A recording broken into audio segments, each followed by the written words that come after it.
So very short and sweet. This is about how to undo what you just did in iMovie, specifically because iMovie has a quick save feature, so it's going to it's going to save it as much as it can, as often as it can.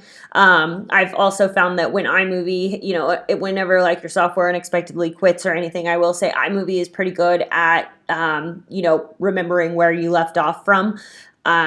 So that being said, under edit, there is this undo button. So anything you do, you can undo. And if, say, you do something and then you do 3 other things and you want to undo that 4th thing you did ago, then you just click undo 4 times. So it really does have like a long memory there if you, the undo button really does work. So short and sweet. See you on the next one.